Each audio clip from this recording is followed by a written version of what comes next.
नमस्ते दोस्तों। तो ये जो हमारी प्लेलिस्ट शुरू हो रही है जिसका ये पहला वीडियो है वो है इंट्रोडक्टरी मैक्रो इकोनॉमिक्स, जो कि आपके सीबीएसई के हिसाब से क्लास 12th के सिलेबस में ये श्री टी आर जैन और डॉक्टर वी के ओरी द्वारा लिखी गई है और ये वीके ग्लोबल पब्लिकेशन द्वारा आपके सामने पेश की गई है। एडिशन जो हमने पिक किया है वो है 2023-24 स्कैन कॉपी है ये हार्ड बुक की। और आपका जो सिलेबस है उसमें आपके टोटल 12 चैप्टर्स हैं। स्टार्ट करेंगे हम मैक्रो इकोनॉमिक्स के अपने इंट्रोडक्शन से, जो हमारा यहाँ पे नाम ही है चैप्टर, वो सॉरी बुक का। और पहला चैप्टर आपका यही रहेगा, इसका इंट्रोडक्शन। सेकंड आपका रहेगा इसके कुछ बेसिक कॉन्सेप्ट्स। ये कुछ छोटे चैप्टर्स हैं, जो आपके बहुत छोटे चैप्टर्स होंगे वो हो सकता है दो दो चैप्टर एक वीडियो में कवर हो जाए। वहीं बाकी सारे जैसे money, banking, short run equilibrium output, है ना, ये सारे चैप्टर्स ही आपके एक एक वीडियो ईच वाले हैं। ठीक है। लेकिन ये जो आपका है national income and related aggregates और method of calculating national income, especially जो आपका फोर्थ चैप्टर है, ये आपका कई वीडियोस में थ्योरी तो जाएगा ही जाएगा, न्यूमेरिकल भी कई सारे वीडियोस में जाएगा। जैसा कि मैं कई बार बताते आ रहा हूँ आपको कि न्यूमेरिकल वीडियोस आपकी लास्ट में आएंगे, पहले 11th-12th का सारा कोर्स जो थ्योरी पोर्शन है वो कवर करा जाएगा उसके बाद। ठीक है। 11th का हमने लगभग सब कुछ कवर कर दिया और 12th का भी हमने अपलोड करना स्टार्ट कर दिया। ठीक है। तो ये थर्ड और फोर्थ चैप्टर आपका कुछ एक्स्ट्रा वीडियोस में आ सकता है। ठीक है। तो ये आपके 12 चैप्टर यानी कि लगभग 15 वीडियो में थ्योरी पोर्शन कवर हो जाएगा। चलिए शुरू करते हैं। इसके अलावा आपकी एक बुक और है 12th के कोर्स में, वो है इंडियन इकोनॉमिक डेवलपमेंट। ये बुक भी हम कवर करेंगे अभी आगे जाके। कोशिश करेंगे कि जहाँ इसके 4-5 वीडियोस बने वहीं हम पैरेलल उसको भी स्टार्ट कर दें।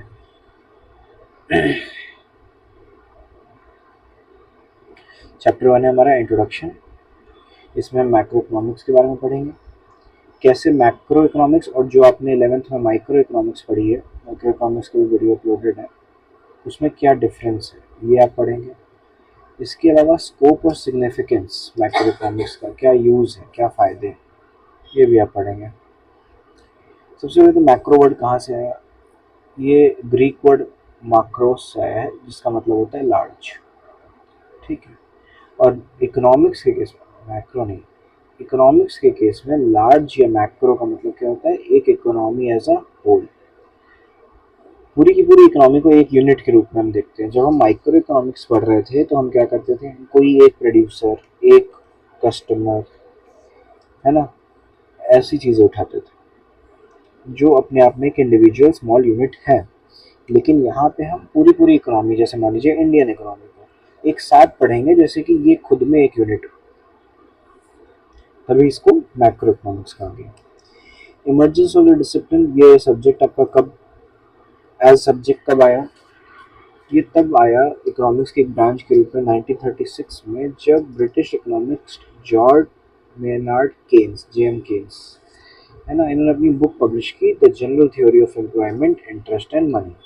तब हमने वहाँ पे पाया कि भाई मैक्रो इकोनॉमिक्स भी एक सब्जेक्ट हो सकता है। डेफिनेशन क्या है इसकी, macroeconomics is defined as a branch, as that branch of economics which studies economic issues or economic problems at the level of an economy as a whole। एक economy के level पे जो economic problems या issues arise होते हैं, जहाँ पे हम पूरी इकोनॉमी को एक साथ समझते हैं, पढ़ते हैं, ठीक है, ऐसी स्टडी को, इकोनॉमिक्स की ऐसी स्टडी को हम क्या बोलते हैं, मैक्रो इकोनॉमिक्स। इसमें मैक्रो इकोनॉमिक्स और माइक्रो इकोनॉमिक्स में फ़र्क क्या है। सबसे जो लेवल का मैक्रो इकोनॉमिक्स में जो है पूरी इकोनॉमी होती है, यहाँ पे एक इंडिविजुअल, एक हाउस होल्ड, फर्म, इंडस्ट्री, ऐसा कुछ। ठीक है। सेंट्रल इशू क्या होता है यहाँ पे, एलोकेशन ऑफ रिसोर्सेज। यहाँ पे क्या है, determination of the overall level of output, कि हम वही रिसोर्सेज से ज़्यादा से ज़्यादा लेवल बढ़ा सकें अपने आउटपुट का, जिसको हम एम्प्लॉयमेंट भी कह सकते हैं। अभी आप आगे समझोगे कैसे डिमांड, आउटपुट, एम्प्लॉयमेंट, एक्सपेंडिचर सब सेम चीज़ है इकोनॉमी के लेवल, एक closed economy specially. Economic variables यहाँ पे हम कंज्यूमर की डिमांड, प्रोड्यूसर की सप्लाई, इस तरीके की चीज़ें देखते हैं। यहाँ हम एग्रीगेट डिमांड, पूरी इकोनॉमी की डिमांड, एग्रीगेट सप्लाई है ना, या पॉवर्टी, एम्प्लॉयमेंट, इस तरीके के वेरिएबल्स देखेंगे। डिग्री ऑफ एग्रीगेशन बहुत लिमिटेड रहता है, यहाँ पे बहुत वाइड रहता है इसके कंपैरिजन में। माइक्रो लेवल में इंडिविजुअल इकोनॉमिक एजेंट्स रहते हैं और यहाँ पे इंस्टीट्यूशनल इकोनॉमिक एजेंट्स रहते हैं। इंडिविजुअल इकोनॉमिक एजेंट्स जैसे कि कोई कंज्यूमर, कोई प्रोड्यूसर, एंटरप्रेन्योर एक्सेट्रा। यहाँ पे आरबीआई, सेबी, ट्राई, जो अलग अलग बिजनेस, अलग अलग इंडस्ट्री को मॉनिटर करने के लिए बनाए गए रेगुलेटरी बोर्ड्स, ठीक है। मेथड ऑफ स्टडी, इसमें हम पार्शियल इक्विलिब्रियम एनालिसिस के थ्रू माइक्रो इकोनॉमिक्स को स्टडी करते हैं और यहाँ पे हम जनरल इक्विलिब्रियम एनालिसिस जो सबके ऊपर लाती है। पार्शियल क्यों बोला गया कि वो किसी एक के ऊपर बनाई जाती है, किसी एक इंडिविजुअल के ऊपर क्रिएट किया गया होता है वो एनालिसिस। एजम्पशन ऑफ स्टडी, यहाँ पे हम कुछ चीज़ों को कांस्टेंट मानते हैं माइक्रो इकोनॉमिक्स को, जबकि ये मानते हैं कि वो मैक्रो में चेंज हो रही होंगी, और यहाँ पे वाइस वर्सा कुछ वेरिएबल होते हैं जिनको हम मैक्रो में कांस्टेंट मानते हैं, जबकि माइक्रो में वो चेंज हो रहे होते हैं, ठीक है।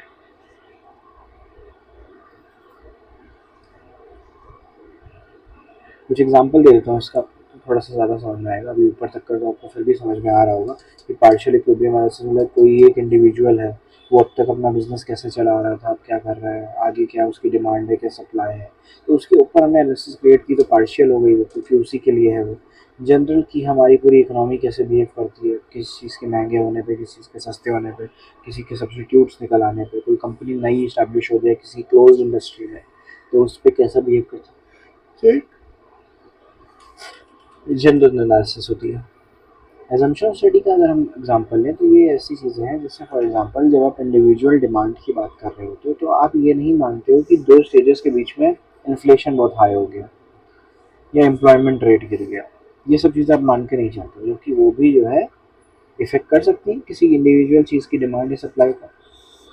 तो हमने मैक्रो इकोनॉमिक्स के वेरिएबल को कांस्टेंट मान लिया, जबकि मैक्रो इकोनॉमिक्स में क्या है कि छोटी छोटी कंपनियां खुल रही हैं, बंद हो रही हैं, ठीक है। कोई एक बिजनेसमैन, जैसे मान लीजिए जियो अंबानी हो गया है ना, इन्होंने अपने रेट्स में कुछ चेंज लाए या अपने मैन्युफैक्चरिंग में कोई चेंज लाए, तो उससे इकोनॉमी पे असर पड़ सकता है। लेकिन इतने बड़े बड़े बिजनेस जो अकेले इतना इफेक्ट डाल देते हैं, उन्हें भी हम कांस्टेंट मान के चलते हैं, मैं क्योंकि वो सिंगल प्रोड्यूसर है, सिंगल यूनिट है, ठीक है। अब बात आती है स्कोप की, कि मैक्रो इकोनॉमिक्स कैसे इंपॉर्टेंट है। पहले तो estimation of national income and related aggregate, macro economics किस लिए काम आती है, नेशनल इनकम एस्टिमेट करने के लिए और उससे रिलेटेड चीज़ें जैसे कि जीडीपी कितनी है, एनडीपी कितनी है। जीडीपी वर्ड आपने बहुत सुना होगा, नेशनल इनकम तो उतना ही सुना होगा जितना जीडीपी सुन लिया होगा आपने, जबकि इसके रिलेटेड एग्रीगेट है, इन सब में थोड़ा थोड़ा सा डिफरेंस होता है, बट ये सभी जो है इंडिकेटर होते हैं इकोनॉमी की ग्रोथ के। फिर आता है थ्योरी ऑफ एम्प्लॉयमेंट, एम्प्लॉयमेंट कैसा है किसी इस इकोनॉमी में, है ना, क्या लेवल है उसका, कितना अनएम्प्लॉयमेंट है एक्सेट्रा, ये भी जो है आपका मैक्रो इकोनॉमिक्स से ही पता चलता है, और ये पता करना काफ़ी ज़रूरी होता है किसी भी इकोनॉमी के लिए। थ्योरी ऑफ मनी, यहाँ पे थ्योरी ऑफ मनी से कहने का मतलब है क्रिएशन ऑफ मनी, या सही शब्दों में बोला जाए तो क्रिएशन ऑफ क्रेडिट। जो हमारा आरबीआई है वो सारे बैंकों को कंट्रोल करता है और उनके थ्रू कंट्रोल करवाता है हमारे देश में क्रिएशन ऑफ क्रेडिट, यानी कि जिसे हम इकोनॉमिक्स की भाषा में क्रिएशन ऑफ मनी भी बोल सकते हैं, बट इसका मतलब ये नहीं है कि हम करेंसी छापने की बात कर रहे हैं। हम बात कर रहे हैं कि लोग बिजनेस बढ़ाने के लिए, इकोनॉमी में रोटेशन बढ़ाने के लिए, क्रेडिट लेने के लिए कितना तैयार है, तो उसको बोलते हैं क्रिएशन ऑफ क्रेडिट। जैसे कि बैंक्स जो है अपने फंड के अगेंस्ट लोन दिए जा रहे हैं, है ना, सस्ता करके दे रहे हैं, महंगे में नहीं बिक रहा है, तो उनको इंटरेस्ट रेट लो करके, तो ये सब आरबीआई कंट्रोल करता है। इस तरीके की चीज़ों को समझना पड़ना बहुत ज़रूरी है, क्योंकि ये एक इकोनॉमी में मनी का क्या रेगुलेशन है उसको तय करता है। तो ये भी मैक्रो इकोनॉमिक्स में एक बहुत इंपॉर्टेंट टॉपिक है। फिर आता है आपका theory of general price level, या इन्फ्लेशनरी है कि डिफ्लेशनरी गैप्स। ठीक है, जो आपका जनरल प्राइस लेवल है, एक महंगाई या रेट जो चल रहा है इन जनरल चीज़ों का, है ना, वो क्या है और वो किस हिसाब से बढ़ता है। जैसे हर बढ़ते साल पे थोड़ा थोड़ा बढ़ता जा रहा है प्राइस लेवल, तो उसको बोलेंगे इन्फ्लेशनरी, यानी कि धीमे धीमे महंगाई होती ही रहती है। जैसे अपने देश में हम देखते हैं सरकारें कई सारी आती हैं जाती हैं, है ना, सभी वादा करती हैं कि महंगाई घटाएंगे, सभी कहती हैं कि दूसरे सरकार में बहुत महंगाई हो रही है जो चल रही है, लेकिन कभी भी कोई भी गवर्नमेंट आके पिछले वालों से रेट कम नहीं कर पाती। हाँ, लॉन्ग रन में बहुत ज़्यादा ध्यान से मॉनिटर करने वाले लोग या इसी चीज़ को रिसर्च करने वाले लोगों को ये ज़रूर पता लगेगा कि हाँ भाई, कोई गवर्नमेंट थी जिसके टेन्योर में महंगाई ज़्यादा तेज़ी से बढ़ रही थी और किसी के में बहुत उतनी तेज़ी से नहीं बढ़ रही थी, लेकिन बढ़ जरूर गई होगी, क्योंकि हमारी इकोनॉमी ऐसी है जो है इन्फ्लेशनरी इकोनॉमी है। ठीक है, ज़्यादा तरफ होती है।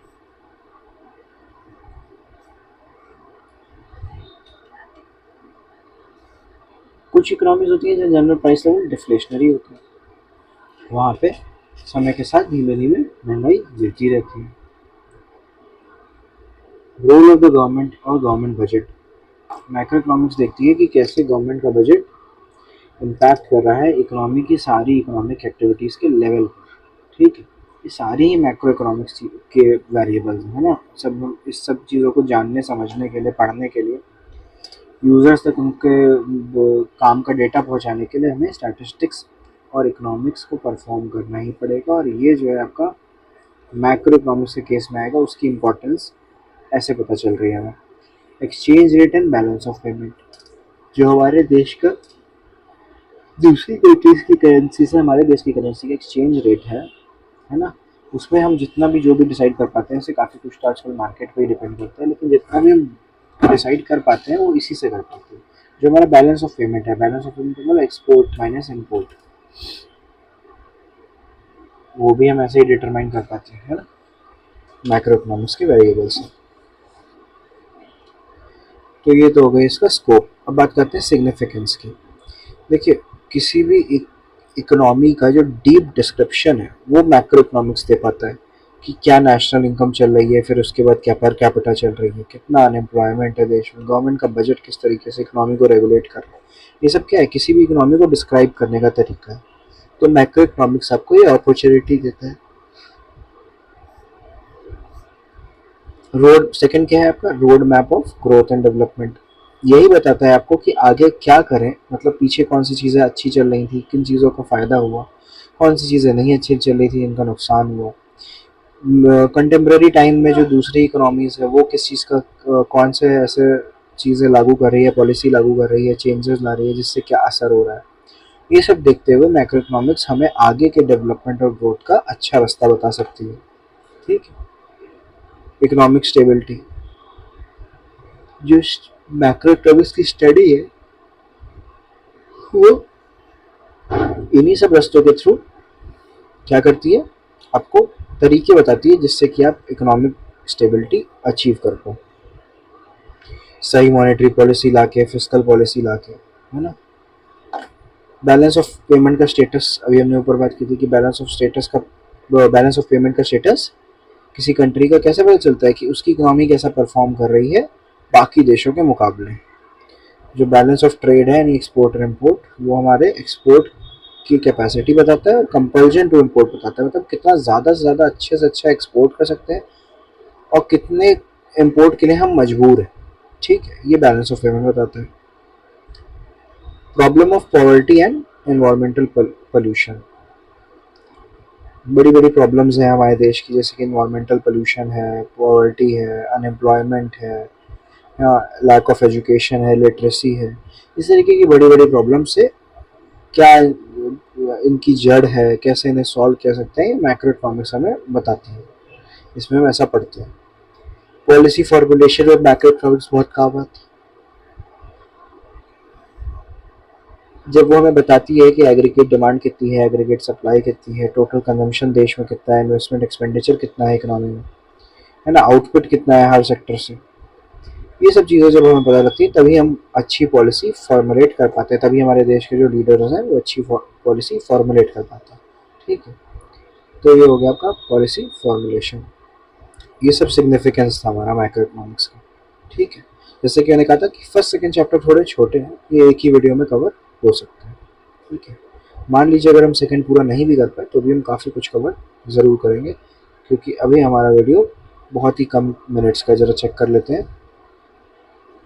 जी अभी तो 15 ही मिनट का हुआ है, हम अपना 35 मिनट तक का वीडियो इजीली बना सकते हैं। सेकंड चैप्टर है आपका some basic concept of macroeconomics, जैसे कि फाइनल गुड्स और इंटरमीडिएट गुड्स में क्या फ़र्क है, इनकी क्या महत्ता है, क्या इंपॉर्टेंस है, कंजम्पशन गुड्स और कैपिटल गुड्स में क्या डिफरेंस होता है। ठीक, concept and components of consumption expenditure क्या है और उसमें क्या क्या चीज़ें होती हैं, इन्वेस्टमेंट क्या है, इसमें क्या क्या चीज़ें आती हैं, स्टॉक्स और फ्लोज में क्या फ़र्क होता है, नाम से भी आपको काफ़ी कुछ पता चल रहा होगा, ठहरा हुआ चलता हुआ। Four sector of economy, economy के कौन से 4 सेक्टर हैं, इंटर सेक्टोरल फ्लोज, उन सेक्टर के बीच में किस किस तरह के फ्लो होते हैं। एक होता है आपका रियल फ्लो यानी कि गुड्स और मैन पावर का फ्लो, और एक तरफ होता है आपका मनी फ्लो, उसका अपोजिट यानी कि उसका पेमेंट। फिर आता है आपका सर्कुलर फ्लो ऑफ इनकम, और इसी तरह से हर कोई एक दूसरे से इनकम कर रहा है और ये सर्कुलर फ्लो चल रहा है, कहीं से कोई शुरू नहीं कर रहा, कहीं पे जाके खत्म नहीं हो रही। ठीक, बस फ्लो तेज या धीमा हो रहा है। क्लासिफिकेशन देखते हैं, देखिए and use classification of goods, मतलब कि गुड्स को इस बेस पे डिवाइड किया गया है कि उसका एंड यूज हुआ क्या है ना, क्या वो फाइनल गुड्स थे या फिर वो इंटरमीडिएट गुड्स थे। फर्क क्या होता है, फाइनल गुड्स जो कि कंज्यूमर या प्रोड्यूसर डायरेक्टली यूज कर लें, ठीक है, उसको एज इट इज या उसके पोर्शंस को तोड़ तोड़ के या ब्रेक करके किसी और नई चीज में ना डालें जिसे हम बेचने जा रहे हो। ठीक है, क्योंकि वो करेंगे तो ये क्या हो जाएगा, इंटरमीडिएट गुड्स। बहुत बार ऐसा होगा आपके सामने, ऐसे एग्जांपल्स आएंगे जो same example, for example Apple, Apple आपका फाइनल गुड भी हो सकता है और इंटरमीडिएट गुड्स भी हो सकता है। ऐसे बहुत एग्जांपल आपके लाइफ में आते रहेंगे। ठीक है, एप्पल कैसे फाइनल गुड या इंटरमीडिएट गुड दोनों हो सकता है, अगर आपने कस्टमर ने, ठीक है, किसी फ्रूट सेलर से वो खरीदा और घर लाके खा लिया या आपके घर में यूज हो गया तो वो फाइनल गुड था। वहीं किसी एप्पल जूस सेलर ने उसे खरीदा, उसका एप्पल जूस बना के बेचा तो वो इंटरमीडिएट गुड्स होगा, क्योंकि वो किसी प्रोड्यूसर ने यूज किया, हमने नहीं। कस्टमर तो एंड यूज ही देखेगा ना कि एंड यूज कंज्यूमर कर रहा है कि नहीं। ठीक है, जैसे कि एक शर्ट हमने पर्सनल यूज के लिए खरीदी तो क्या हो गया, कंज्यूमर गुड हो गया। अच्छा, कैपिटल और कंज्यूमर के क्या फर्क होता है, ये आम आदमी इस्तेमाल करता है और ये बिजनेसमैन या फैक्ट्री ओनर्स या प्रोड्यूसर्स। ठीक है,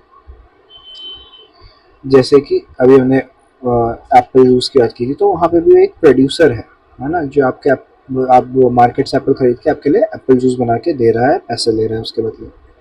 ठीक, तो पहला डिफरेंशिएशन किस बेसिस पे था कि एंड यूज, एंड यूज अगर प्रोड्यूसर यूज कर रहे हैं, मान लीजिए कार बनाने की मशीनरी, तो मशीनरी अपने आप में कार में नहीं पीस पीस में डल रही है, वो केवल कार बनाने के काम में आ रही है, लेकिन वो मशीन खरीदी जा चुकी है और उसका एंड यूज हो रहा है, तो इसीलिए वो फाइनल गुड है। लेकिन वो कैपिटल में आती है यानी कि प्रोड्यूसर यूज कर रहा है। वही कंज्यूमर में आ जाती अगर वो वही मशीन को इंसान अपने घर में कुछ बनाने के लिए यूज कर रहा होगा। ठीक,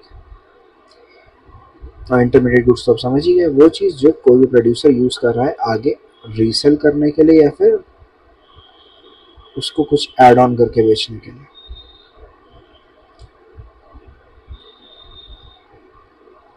final goods are those goods which have crossed the boundary of production and are ready to use by their final users.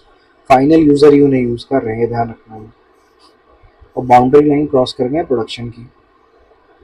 कौन कौन फाइनल यूजर होते हैं, अभी हमने ऊपर देखा कि कंज्यूमर और प्रोड्यूसर। तो एक होता है आपका फाइनल कंज्यूमर गुड्स और एक होता है आपका final producer goods. Generally used as fixed assets जो फाइनल प्रोड्यूसर गुड्स हैं, और जो फाइनल कंज्यूमर गुड्स है वो satisfaction of their own wants. जो कंज्यूमर्स हैं वो क्या करेंगे, वो अपने यूज़ के लिए वो सामान रख लेंगे, खरीद लेंगे, और वहीं जो प्रोड्यूसर हैं वो क्या करेंगे, एज फिक्स एसेट उसे यूज़ करेंगे ताकि वो अपने प्रोडक्शन का प्रोसेस जारी रख पाए, बड़ी मशीनरी, बड़ा प्लांट एक्सेट्रा। ठीक है, टूर ट्रैवल का बिजनेस कर रहे हैं तो गाड़ियाँ, expenditure on final goods, expenditure of final goods by the house hold is called consumption expenditure. जो एकदम फाइनल गुड्स हैं वो जब हाउस होल्ड यूज करता है तो उस पर किया गया खर्चे को क्या बोलते हैं हम, कंजम्पशन एक्सपेंडिचर। और वहीं फाइनल प्रोड्यूसर गुड्स पे जो प्रोड्यूसर खर्चा करते हैं उसको क्या बोलते हैं, इन्वेस्टमेंट एक्सपेंडिचर। क्योंकि वो तो भाई उससे आगे कमाई करने वाला है ना, उस एसेट्स की मदद से, उस मशीनरी की मदद से, तो इसीलिए उसके लिए वो एक एसेट है, इन्वेस्टमेंट, जिससे आगे रिटर्न अच्छे आएंगे। और किसी भी इकोनॉमी को अगर आप देखें तो एक्सपेंडिचर ऑफ फाइनल गुड्स पता लगाने के लिए क्या करोगे, कंजम्पशन एक्सपेंडिचर और इन्वेस्टमेंट एक्सपेंडिचर ऐड कर दोगे। अब देखो यहाँ पे फर्क बता रहा है एक फ्लो चार्ट के थ्रू। फार्मर ने प्रोड्यूस किया वीट और उसको मिल ओनर को बेच दिया 400 रुपये में, तो अभी ये वीट क्या है, इंटरमीडिएट गुड है। फिर मिल ओनर ने उसको क्या किया, उससे आटा बनाया गेहूं से, है ना, और उसके बाद उसको बेच दिया किसी बेकरी वाले को। तो अभी ये आटा क्या है, घर में नहीं यूज हुआ है, जाके कंज्यूमर गुड नहीं है, जबकि ऐसे तो होता है। ये क्या है, ये है इंटरमीडिएट गुड, क्योंकि उसी आटे का को बेकरी को बेच दिया गया, उसी गेहूं से आटा पीसा गया और आटा बेकर को बेच दिया गया। तो अभी वो इंटरमीडिएट गुड है, क्योंकि बेकर उसका कुछ तो करेगा। उसने क्या किया, उसने उससे ब्रेड बना दी और वो कंज्यूमर को बेच रहा है 800 रुपये में। अगर यही खत्म हो जाता है तब तो फिर ये ब्रेड क्या होगी, ये आपकी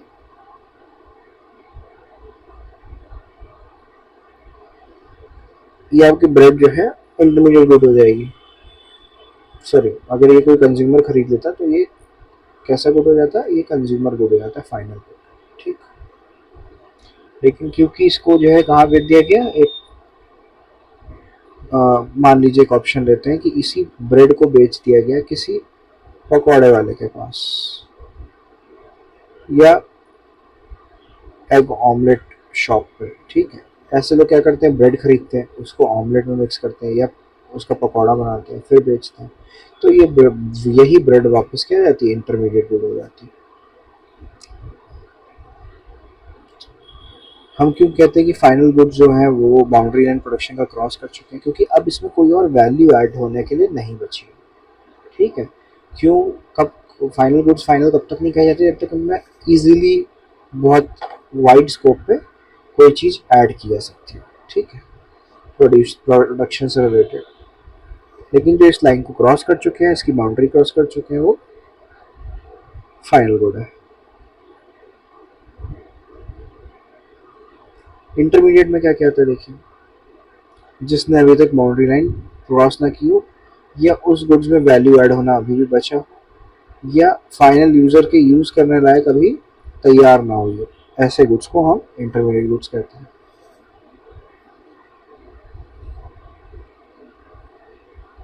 ये कई बार रॉ मटेरियल के रूप में भी होता है कि एक फर्म ने दूसरे फर्म से खरीद लिया कि हम इससे कुछ बना के बेचेंगे, और ये कई बार सिर्फ रीसेल के लिए भी होता है कि ठीक है तुम बहुत बड़े शॉपकीपर हो, मैं मोहल्ले मोहल्ले तक अपने पहुंचाना चाहता हूँ तुम्हारा सामान, तो मैं तुमसे खरीद लूँगा और रीसेल के पर्पज से, है ना, तो अभी भी वो इंटरमीडिएट गुड्स हैं और उनको अपने मोहल्ले में जाके बेचूंगा एक्सेट्रा। ऐसी चीज़ें हो सकती है, बिल्कुल हो सकती है।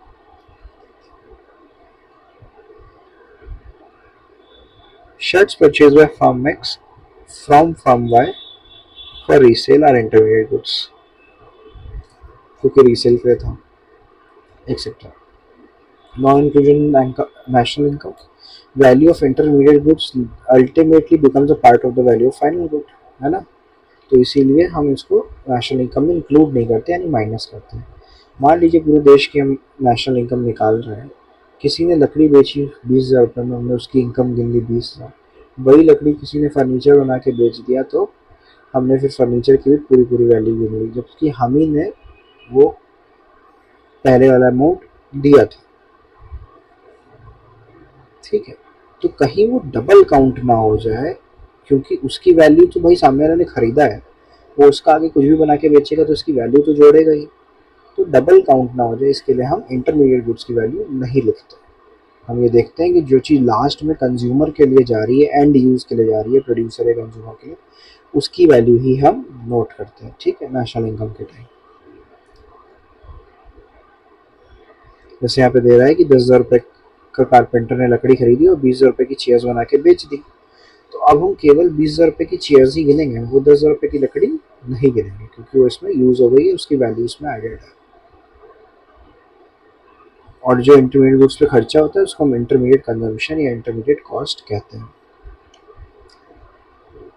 सेम गुड, जैसे मैंने आपको एप्पल क्या बताया था कि सेम गुड फाइनल या इंटरमीडिएट दोनों हो सकता है।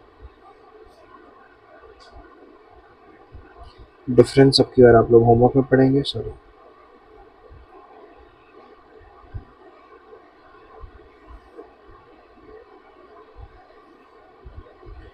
वो आते हैं कंजम्पशन गुड्स और कंज्यूमर गुड्स। कंजम्पशन गुड्स वो है, मतलब और लगाए मतलब क्या है, दोनों एक ही चीज़ को बोल रहे हैं। वो गुड्स हैं, वो सीधे ह्यूमन वांट्स के सेटिस्फैक्शन के लिए, ठीक है। जैसे आइसक्रीम हो गया, मिल्क हो गया, है ना,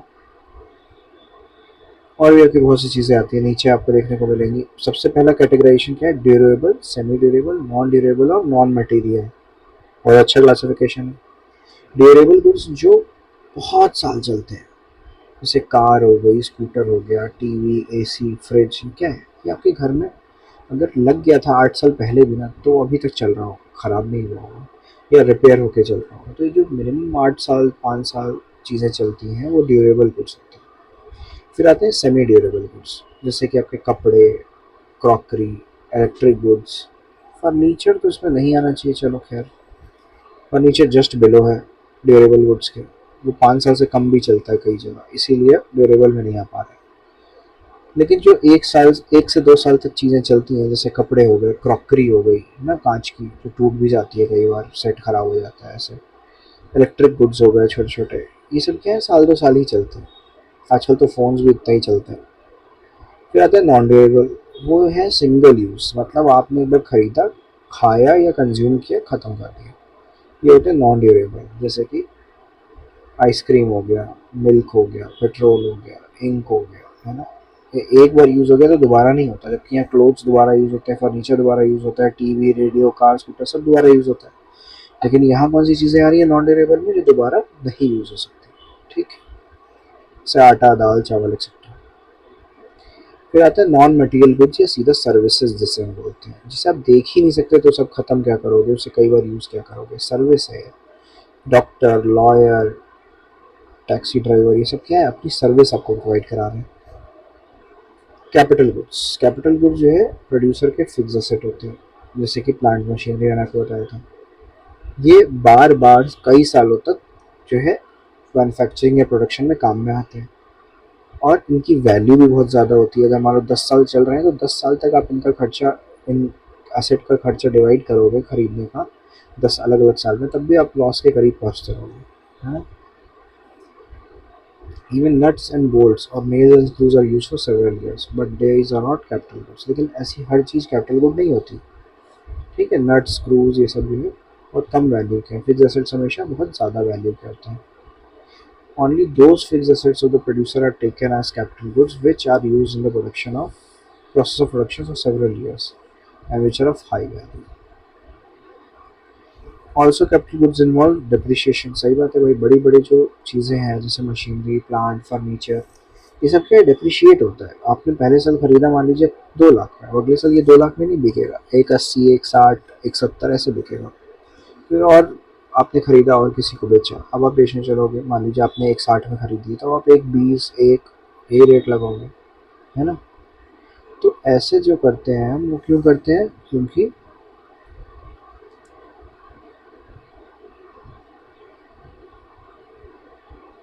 सॉरी, मैं ये डिड यू नो वाले पे पहुंच गई थी कि ओनली दो सक्सेसफुल होते क्या सकते हैं। हाँ, क्योंकि कई साल तक जो है वो चलते रहते हैं और बहुत महंगे होते हैं, तो इसीलिए हम उसको छोटे छोटे टुकड़ों में दिखाते हैं।